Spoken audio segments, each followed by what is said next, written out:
Assalamualaikum warahmatullahi wabarakatuh. Saya Stefani Carolina Labang dengan NIM D23040042, mata kuliah Metodologi Penelitian Pendidikan, dengan dosen pengampu Bapak Muhammad Hairul Ummah BK SPD MPD.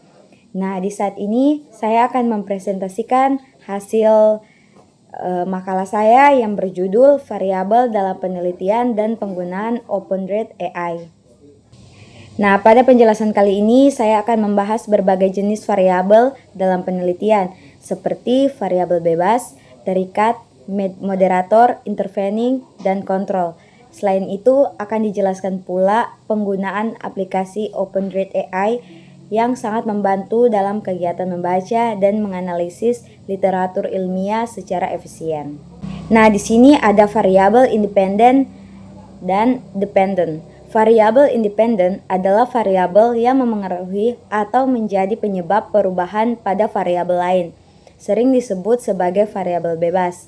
Contohnya, dalam sebuah penelitian tentang metode belajar, variabel independennya adalah metode yang digunakan seperti metode ceramah ataupun metode diskusi. Nah, sedangkan variabel dependent adalah variabel yang mempengaruhi atau berubah akibat adanya variabel bebas. Ini disebut juga sebagai variabel terikat. Contohnya, dalam sebuah contoh sebelumnya, variabel dependentnya adalah hasil belajar dari siswa yang diukur dari nilai ujian. Jadi, kalau yang tadi adalah persiapan metode belajarnya, sedangkan kalau yang ini variabel dependentnya yaitu hasil belajar siswa. Nah, kedua jenis variabel ini merupakan fondasi utama dalam penelitian. Variabel bebas adalah penyebab, sedangkan variabel terikat adalah akibat. Nah, memahami hubungan antara keduanya penting untuk merancang eksperimen yang valid. Kemudian ada variabel moderator dan intervening. Nah, variabel moderator berfungsi memperkuat atau memperlemah hubungan antara variabel bebas dan variabel terikat. Contohnya, dalam studi tentang stres kerja dan produktivitas, dukungan sosial dari tekanan kerja bisa menjadi moderator yang mempengaruhi seberapa besar stres berdampak pada produktivitas. Nah, sedangkan variabel intervening adalah variabel yang menjadi perantaraan dalam hubungan antara variabel bebas dan variabel terikat. Contohnya itu, jika pelatihan mempengaruhi kinerja karyawan melalui motivasi kerja, maka motivasi adalah variabel interveningnya. Nah, jadi variabel moderator melihat kondisi yang mempengaruhi kekuatan hubungan dua variabel. Sedangkan variabel intervening menjelaskan mekanisme atau proses bagaimana suatu pengaruh itu terjadi. Nah, selanjutnya ada yang namanya variabel kontrol. Nah, jadi variabel kontrol itu adalah variabel yang dijaga agar tetap konstan selama penelitian berlangsung, agar tidak mengganggu hubungan antara variabel utamanya. Contohnya, dalam sebuah penelitian metode belajar terhadap hasil ujian, variabel kontrol bisa berupa usia siswa, jumlah jam belajar, ataupun kondisi lingkungan belajar siswa. Nah, jadi variabel kontrol sangat penting agar hasil penelitian tidak biasa saja. Tanpa mengontrol variabel luar, hasilnya bisa salah interpretasi. Misalnya, jika siswa belajar lebih lama karena metode tertentu, maka yang berpengaruh bisa saja durasi belajar, bukan metodenya. Nah, selanjutnya ada definisi konseptual dan operasional. Nah, definisi konseptual adalah pengertian teori atau makna umum dari suatu variabel. Misalnya, motivasi belajar adalah dorongan seseorang untuk mencapai tujuan pendidikannya. Nah, sedangkan definisi dari operasional yaitu cara konkret untuk mengukur variabel tersebut dalam suatu penelitian. Misalnya, motivasi belajar diukur melalui kuesioner dengan skala yang tertentu. Nah, definisi dari konseptual membantu kita memahami makna variabel secara umum.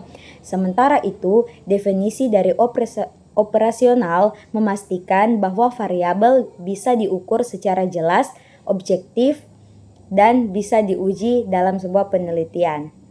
Nah, selanjutnya yaitu syarat definisi operasional.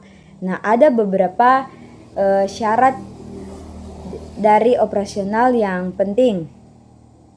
Nah, yaitu harus jelas dan tidak membingungkan. Yang kedua, dapat diukur dengan alat atau instrumen tertentu. Yang ketiga, menggunakan skala pengukur yang sesuai seperti nominal, ordinal, interval, ataupun rasio. Nah, selanjutnya lagi sesuai dengan tujuan penelitiannya dan bisa digunakan kembali oleh peneliti lainnya, serta pun mencangkup pada teori yang sudah ada. Nah, definisi operasional yang baik akan memudahkan peneliti dalam mengumpulkan dan menganalisis data. Tanpa definisi ini, hasil penelitian tidak bisa diuji ulang ataupun dibandingkan oleh orang lain. Nah, sekarang kita masuk pada pengertian aplikasi OpenRead AI. Selanjutnya kita masuk pada pengertian aplikasi OpenRead AI. Nah, OpenRead AI merupakan aplikasi berbasis kecerdasan buatan yang digunakan untuk membaca dan menganalisis dokumen akademik. Adapun fitur utamanya yaitu antara lain ringkasan otomatis dokumen panjang. Yang kedua, mencari kata kunci dalam teks. Ketiga, analisis kalimat dan struktur teks. Dan yang terakhir yaitu bantuan dalam membuat daftar pustaka dan sintasi. Nah, aplikasi ini sangat berguna untuk mahasiswa dan peneliti karena dapat mempercepat pemahaman terhadap jurnal dan literatur. Tidak perlu membaca seluruh dokumen, cukup melihat ringkasan atau bagian-bagiannya yang penting. Nah, cara menggunakan OpenRead AI yaitu langkah pertamanya kalian harus mengunduh aplikasi tersebut. Nah, kemudian buat akun lalu login.